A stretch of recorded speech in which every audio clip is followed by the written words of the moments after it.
할 테지만 좀 길기 때문에 오늘은 1절에서 8절까지 1절에서 8절까지 우리 함께 교독하면 좋겠습니다. 제가 한 구절, 여러분들이 한 구절씩 그렇게 읽겠습니다. 하나님 앞과 살아있는 자와 죽은 자를 심판하실 그리스도 예수 앞에서 그가 나타나실 것과 그의 나라를 두고 엄히 명하노니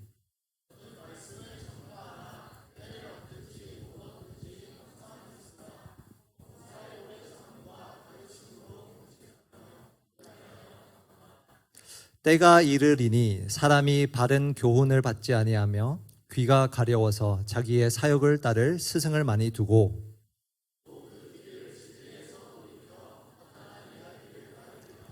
그러나 너는 모든 일에 신중하여 고난을 받으며 전도자의 일을 하며 내 직무를 다하라.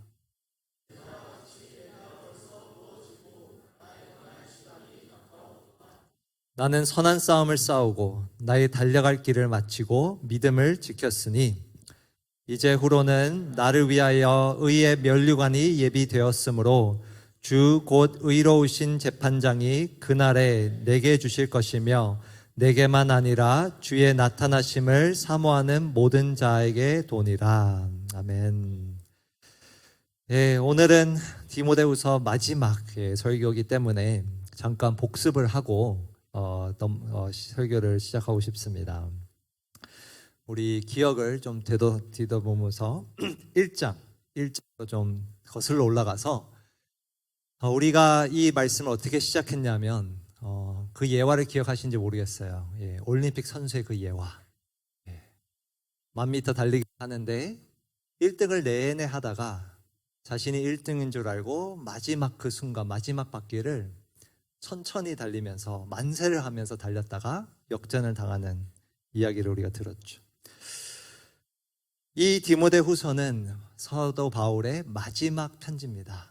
오늘 우리가 이제 이 본문에서 볼 거지만 죽음을 앞두고 쓴 마지막 편지예요.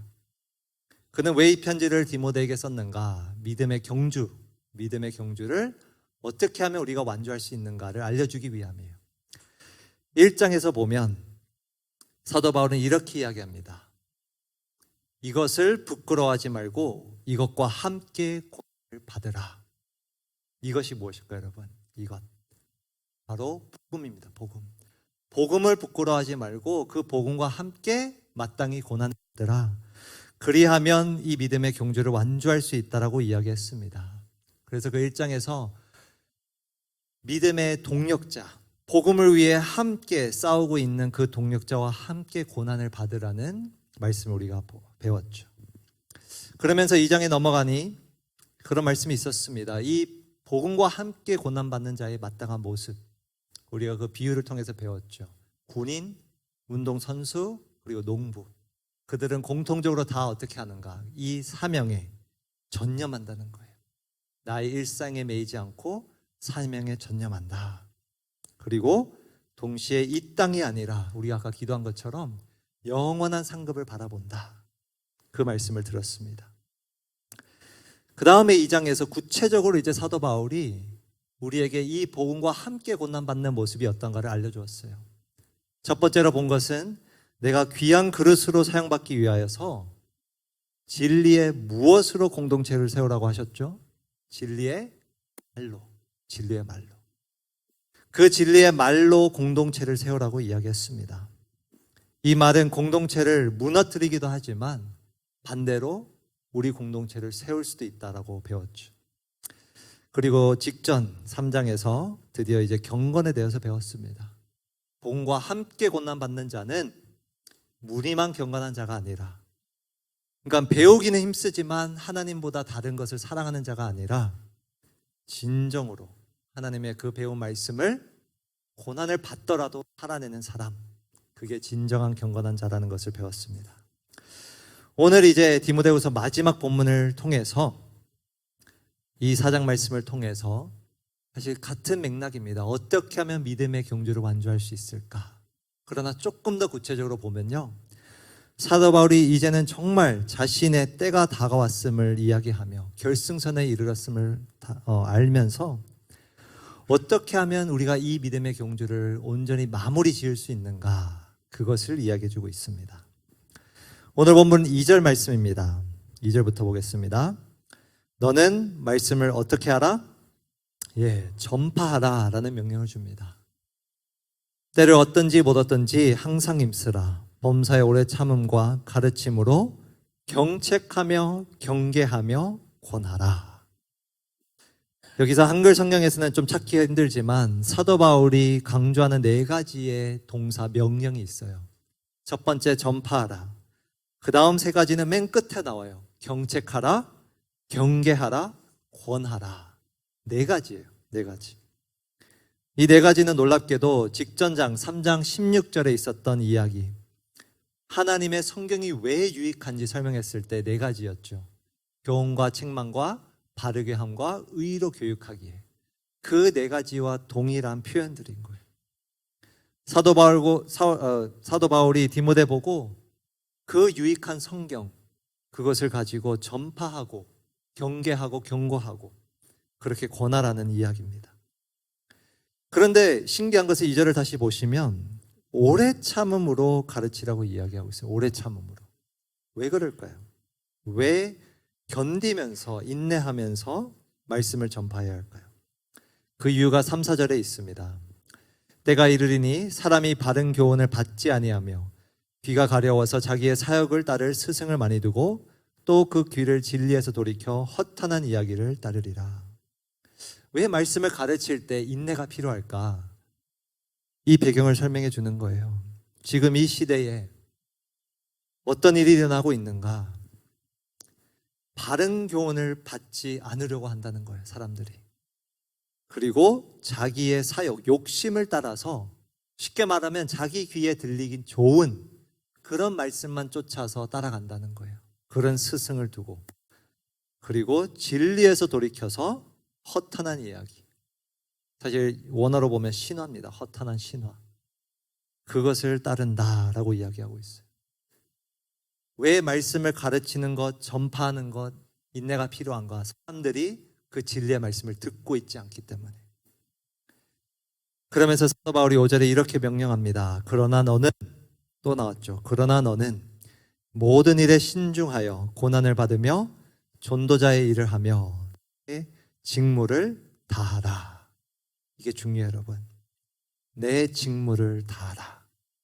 그렇게 오래 참음으로 이러한 환경에서도 고난을 받으면서 그 직무를, 그 사명을 다하라 명령하고 있는 거예요. 사실 오늘 본문 1절에서 5절은 지금까지 본 내용과 크게 다를 게 없습니다. 근데 오늘 본문에 특징이 하나 있어요. 반복되는 단어가 하나 있는데요. 여러분들이 보시면서 같이 표시하면 좋을 것 같아요. 2절 다시 보시면 너는 말씀을 전파하라. 무엇을 얻든지? 때를 얻든지. 그리고 원어로 보면 사실 2번 등장해요. 때를 얻든지 때를 못 얻든지 2번이나 반복돼요. 그 다음에 3절에 보면 때가 이르리니. 동일한 단어예요. 원어로도 봐도. 그리고 6절에 넘어가 또 한 번 이 단어가 등장합니다. 전제와 같이 내가 벌써 부어지고 나의 떠날 시각이 가까웠도다. 이 시각이라는 단어는 사실 원어로 때랑 같은 단어입니다. 때, 시각. 왜 이 단어가 4번이나 이렇게 반복될까요? 헬라어로 보면요, 이것은 어떤 시각을 나타내는 단어이기도 하지만 카이로스라고 해서 기회라는 뜻도 되는 단어입니다. 때 혹은 기회. 사도 바울이 왜 이 표현을 계속 반복할까? 6절 말씀 다시 보시면 어떤 때가 다가왔다고 이야기하죠? 자신이 떠날 때가. 무슨 말인가? 사도 바울은 지금 감옥에서 사실은 처형을 앞두고 있었어요. 이 앞절의 전제와 같이 내가 벌써 부어지고는 참 잔인한 표현이에요, 사실은. 여기서 뭐 이렇게 이야기하는 게 좀 그렇지만 사도 바울은 목베임을 당했거든요. 그렇게 베었을 때 사실 피가 터지는 모습을 연상케 하는 비유적인 표현이에요. 제사 중에 그 전제를 부어서 그렇게 부었을 때 쫙 김이 올라오고 하는 그 모습을 연상시키며 내 몸이 이제 하나님께 드려질 제사가 되는 그 시각이 가까웠다고 이야기하는 거예요.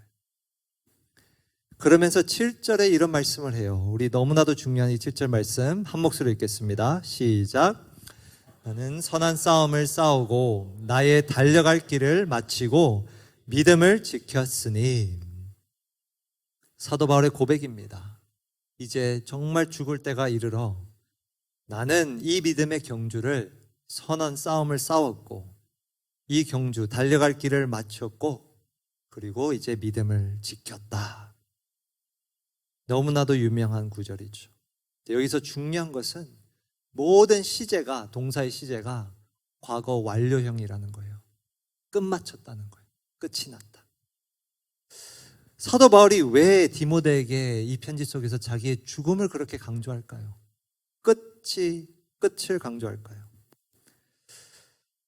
8절 말씀을 보면요, 사도 바울은 단순히 자기의 죽음에 대해서만 이야기하는 것이 아닙니다. 8절 말씀을 보면 이런 표현이 있어요. 이제후로는 나를 위하여 의의 면류관이 예비되었으므로, 우리가 2장에서 보았던 영원한 상급에 대한 이야기예요. 그 상급이 준비되었으므로 주 곧 의로우신 재판장이, 그러니까 예수님이 그날에 내게 주실 것이며 내게만 아니라 주의 나타나심을 사모하는 모든 자에게 도니라. 8절 그리고 여러분 1절도 보십시오. 둘 다 어떤 공통점이 있는가? 예수님이 다시 오실 날에 대해서 이야기하고 있어요. 1절도 다시 보시면 그리스도 예수 앞에서 그가 나타나실 것과 예수님이 다시 오시는 그 날. 사도 바울은 자기 죽음을 강조하는 듯 하지만 무엇을 더 강조하고 있는가? 예수님이 다시 오실 그날, 그날을 강조하고 있어요. 그 때를 강조하고 있는 거예요. 왜 오늘 이 본문 4장 초반부에 때가 반복되고 죽음에 대한 이야기, 예수님의 재림에 대한 이야기가 반복될까? 1번 대지인데요. 복음과 함께 고난받을 수 있는 때가 있기 때문에 그렇습니다. 내가 복음과 함께 고난받을 수 있는 때가 있기 때문에 그 기회를 붙잡으라 라는 말씀이에요. 그 기회를 붙잡으라. 여러분, 모든 것에는 때가 있죠. 믿음의 경주도 마찬가지예요. 내가 더 달려가고 싶어도 더 달릴 수가 없는 때가 이릅니다. 내가 복음을 위해서 살아가고 싶어도 복음을 위해서 더 이상 살 수 없는, 달릴 수 없는 때가 이른다는 거예요. 그래서 사도 바울은 강조하고 있는 겁니다. 자신의 아들과 같은 그 디모데에게 나를 봐라. 나는 이제 정말 이 믿음의 경주를 끝낸다. 주님의 다시 오실 그날을 바라본다. 이야기하며 사실 이런 메시지예요. 너에게도 이런 날이 올 거다. 그러면서 믿음의 경주를 달릴 수 있을 때에, 그 기회가 있을 때 복음을 위해 살라고 이야기하는 겁니다. 내 직무를 다하라고 이야기하는 거예요. 여러분, 모든 것에는 때가 있죠.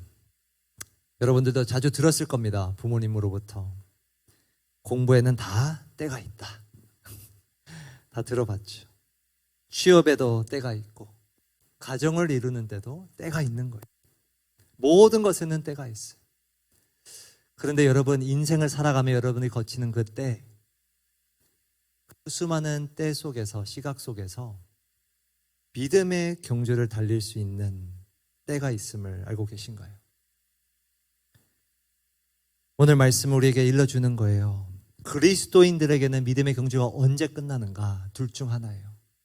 내가 정말 바울과 같이 이 땅을 떠날 때나 아니면 예수님이 다시 오실 때, 둘 중 하나인 거예요. 그러나 중요한 것은 그 때가 이른다는 거예요. 내가 함께 가든 아니면 예수님께서 언젠가 이날 오시든 이 땅으로 내가 복음을 위해서 살 수 있는 그 때가, 복음과 함께 고난받을 수 있는 때가, 하나님을 위해서 살아갈 수 있는 때가 언젠가는 끝이 있음을 일러주고 있는 겁니다. 그러면서 끝이 있기에, 때가 있기에 그 기회를 붙잡으라는 이야기예요. 오늘 여러분들이 목장에 가서 한번 나눠보면 좋겠어요. 우리는 우리 삶 속에서, 인생에서 수많은 공부할 때, 취업할 때, 가정을 이룰 때 여러 때를 거치며 어쩌면 이 복음과 함께 고난받을 수 있는 때를 놓치고 있진 않은지, 미루고 있진 않은지 한번 우리가 솔직하게 나눠보면 좋겠어요. 사도 바울은 이야기하고 있습니다. 아니, 하나님께서 말씀하고 계신 거예요. 네가 고난 받을 수 있을 그때에, 믿음의 경주를 달릴 수 있을 그때에 내 직무를 다하라. 믿음의 경주를 우리가 잘 마무리하기 위해서는 때가 있음을 알아야 합니다.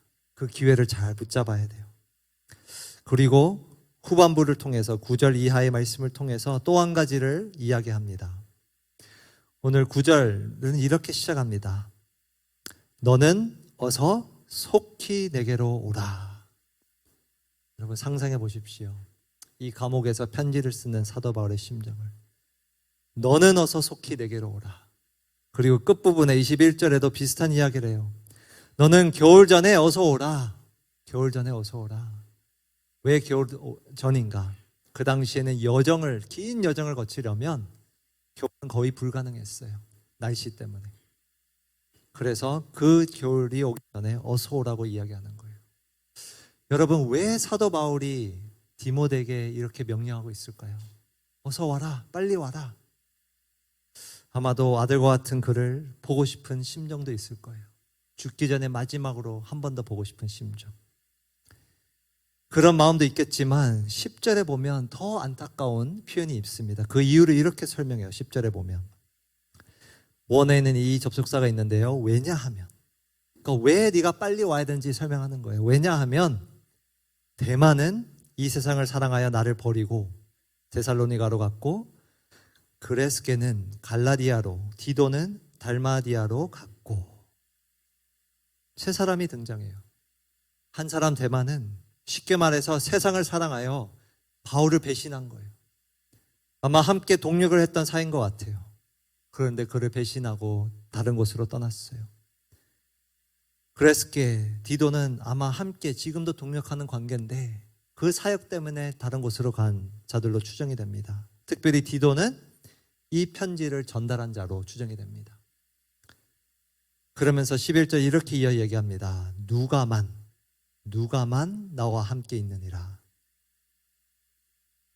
어떤 상황이었는가? 왜 디모데로 빨리 오라고 하는가? 죽음을 앞둔 사도 바울 곁에 사람이 없었어요. 누가만 있고 있었던 자들도 떠난 거예요. 배신해서 떠난 거예요. 사역을 위해서 다른 곳으로 간 거예요. 여러분, 오늘 본문 하반절은 디모데후서 마지막 부분은 다 이 내용으로 덮여 있어요. 12절 보십시오. 두기고는 에베소로 보내었노라. 사역을 위해서 또 누군가를 보냈어요. 14절. 구리 세공업자 알렉산더가 내게 해를 많이 입혔음에 그 중에서는 자기를 해를 입힌 자도 있었어요. 그리고 19절도 보십시오. 브리스가와 아굴라와 및 오네시브로의 집에 문안하라. 문안을 부탁하는데 어떤 문안인가? 이 세 사람은 공통적으로 사도행전에 다 등장하고 이 서신서에 등장했던 동력자들이었어요. 바울의 소중한 동력자들. 여러분, 이 심정을 한번 새하려 보십시오. 그 감옥에서 죽음을 앞두고 사도 바울은 그들과 다 떨어져 있는 거예요. 20절에 있는 사람들, 그리고 21절에는 네 사람이 등장하는데 이들은 사실 바울과 관계가 없는 자들이에요. 디모데만 아는 자들.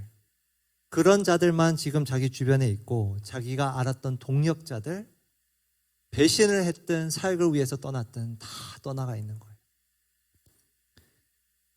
그래서 디모데 보고 어서 오라 라고 이야기하는 거예요. 16절 사도 바울은 이렇게 너무나 안타깝게 이렇게 고백합니다. 내가 처음 변명할 때에 나와 함께한 자가 하나도 없고 다 나를 버렸으나,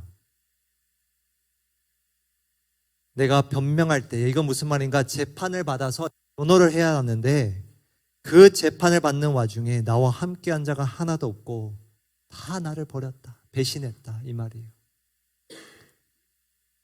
여러분, 오늘 본문을 보시면 사도 바울의 말미는, 끝은 매우 외로웠습니다. 매우 외로웠어요. 저 같았으면 그 외로운 감옥 속에서 절망하고 이런 편지를 못 썼을 것 같아요. 그런데 여러분, 사도 바울은 이런 상태에서 디모데에게 이 편지를 쓴 거예요.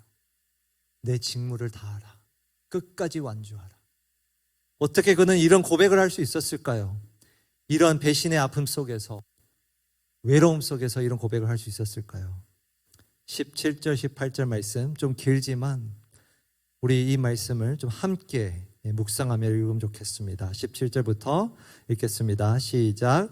그러나 주께서 내 곁에 서서 나에게 힘을 주심은 나로 말미암아 선포된 말씀이 온전히 전파되어 모든 이방인이 듣게 하려 하심이니 내가 사자의 입에서 건짐을 받았느니라. 주께서 나를 모든 악한 일에서 건져내시고 또 그의 천국에 들어가도록 구원하시리니 그에게 영광이 세세무궁토록 있을지어다. 아멘. 여러분, 이 고백이 들리시나요? 17절 18절 주께서 내 주변의 모든 자들은 떠났지만 사도 바울은 어떻게 이런 서신을 쓸 수 있었는가? 어떻게 끝까지 사역을 마무리할 수 있었는가? 그는 주께서, 주를 바라본 거예요. 사람이 아니라 주를 바라본 거예요. 이 내용을 다시 한번 보시면 이렇게 간증을 합니다. 바로 주님께서 내 곁에 서서 나에게 힘을 주셨다. 그래서 내가 끝까지 사역할 수 있도록 힘을 주셨다. 그리고 내가 수없이 고난을 받았는데 사자의 입에서 그 고난 속에서 건짐을 받았고, 또 18절에 보시면 또 그의 천국에 들어가도록 구원하실 것이다. 그의 고백입니다. 여러분, 사도 바울은 사역을 하면서 우리가 사도행전만 읽어봐도요, 수없이 많은 고난, 특별히 사람으로 인한 아픔을 당했어. 사람 때문에, 자꾸 농땡이 치는 한 사람 때문에 함께 동력해왔던 바나바와도 찢어져 사역을 합니다. 그뿐만이 아니라 사역을 하다가 자기가 제자로 잘 세워놨는데 그 제자가 배신을 하고 도망을 갔어요. 사도 바울이 감옥에 잡혔을 때 내가 이제 사도 바울과 지인이라는 것을 숨기는 자들이 곳곳에 나타났어요. 왜? 자기가 공범으로 몰리기 싫어서, 함께 고난받기가 싫어서. 여러분, 그러한 외로움 속에 있는 사도 바울, 아픔 속에 있는 사도 바울은 무엇을 했는가? 주님을 바라봤던 거예요. 자기를 그 고난 속에서 구원해 주신 주님, 자기에게 이 사역을 할 수 있는 힘을 주신 주님, 그리고 훗날 자기에게 상급을 주시며 천국에서 구원해 주실, 천국에서 맞이하실 그 주님을 바라보며 그는 끝까지 소망을 놓치지 않고 삶을 마감합니다. 오늘 이 편지는 이렇게 끝납니다. 22절. 나는 주께서 내 심령에 함께 계시기를 바라노니 은혜가 너희와 함께 있을지어다. 여러분, 이거는 디모데에게 준 편지지만 마지막 구절에서 우리가 알 수 있는 것처럼 은혜가 너에게가 아니에요. 너희와 함께. 디모데에 있었던 그 교회를 향한 말씀이었어요. 그리고 사도 바울의 마지막 당부는, 마지막 기도는 이겁니다. 주께서 내 심령에 함께 계시기를 바란다. 이거는 무슨 말인가? 그저 소원하는 바람 정도가 아니라 디모데야, 너도 나처럼 이렇게 외로울 때, 사람에게서 아픔을 당할 때, 배신을 당할 때 주를 바라보라. 마지막 당부를 하고 이 편지를 끝냅니다. 사랑하는 청년 여러분, 우리가 어떻게 끝까지 이 믿음의 경주를 수많은 고난 앞에서도 해나갈 수 있을까요? 마무리할 수 있을까요? 그것은 다름 아닌 2번 대신데요, 사람이 아닌 주님을 바라보는 것입니다. 사람이 아닌 주님을 바라보는 거예요. 제가 최근에도 결혼 예배 학교도 했지만 하나님은 이 땅을 처음에 창조하실 때부터 우리를 공동체로 지어주셨어요.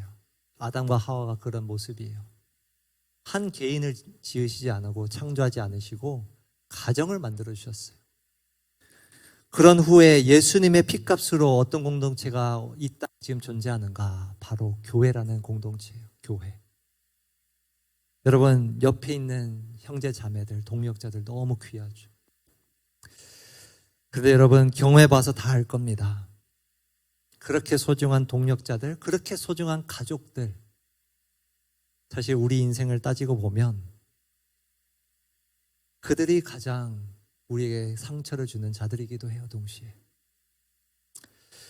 너무 귀한 존재들이지만 그들로 인하여 고난이 찾아옵니다. 아픔이 생기고 상처가 생기고. 사도 바울의 말이 그거예요. 사실 많은 우리 인생의 고난은 다 사람에 의해서 일어나는 고통이에요. 사람에 의해.